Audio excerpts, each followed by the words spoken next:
Bonjour à toutes et à tous. Maintenant que l'on sait ce que sont les ions, on va pouvoir venir essayer d'identifier ces ions et voir donc les tests d'identification des ions. Alors avant de pouvoir les identifier, il faut comprendre où est-ce qu'on trouve ces ions. Alors ces ions, ils ne sont pas n'importe où. En fait, ils sont par exemple dans l'eau minérale, dans l'eau du robinet, mais aussi dans toutes vos boissons que vous buvez. En réalité, donc, ces ions, ils sont dans des solutions. Alors si je zoome par exemple dans l'eau du robinet, qu'est-ce que l'on voit? Déjà, on va voir des molécules d'eau. Évidemment, c'est de l'eau, donc des molécules d'eau. Et plein de petits ions, HCO3-, Mg2+, SO4-, Ca2+, qui sont des exemples.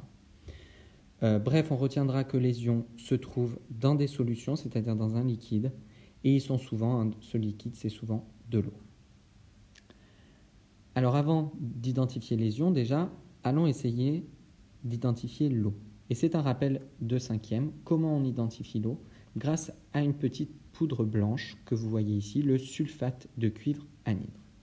Qu'est-ce qui va se passer avec cette poudre?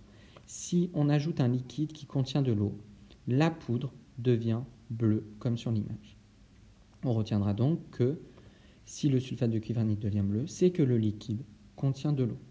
Si on ajoute un liquide qui ne contient pas d'eau, typiquement de l'huile, comme sur la photo, vous voyez que la poudre ne devient pas bleue. Alors vous voyez que c'est un petit peu gris, ça c'est dû au fait qu'on ajoute un liquide, donc quand même il y a des déperditions. Donc on retiendra que si le sulfate de cuivre anhydre reste blanc, le liquide ne contient pas d'eau. Alors maintenant qu'on peut identifier l'eau, on va maintenant en 3e identifier les ions. Alors comment on va faire? On va prendre un tube à essai dans lequel on va mettre la solution. Et on va ajouter un réactif particulier, adéquat à l'ion. Chaque ion aura son propre réactif à ajouter. Et qu'est-ce qui va se passer?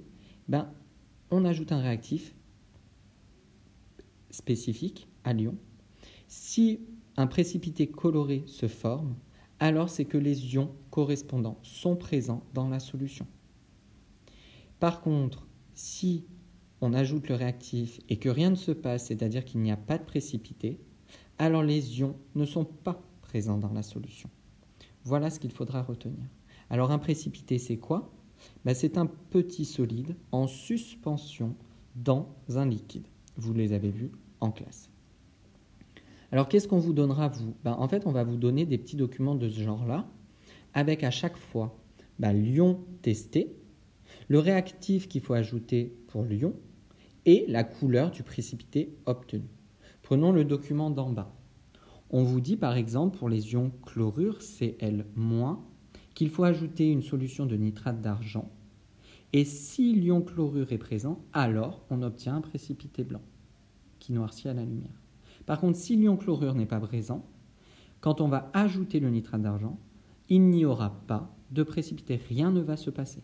Et c'est la même chose pour tous les ions qui ont tous leur propre réactif à ajouter. Attention, n'allez pas apprendre les réactifs qu'il faut ajouter et la couleur des précipités.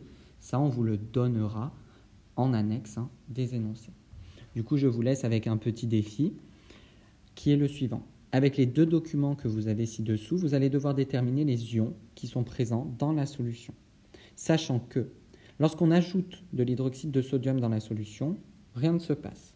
Quand on ajoute de l'oxalate d'ammonium, il se forme un précipité blanc.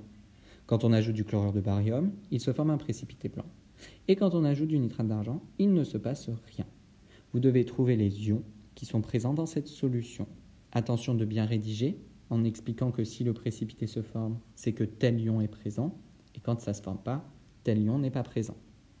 Je vous dis bon courage et à bientôt.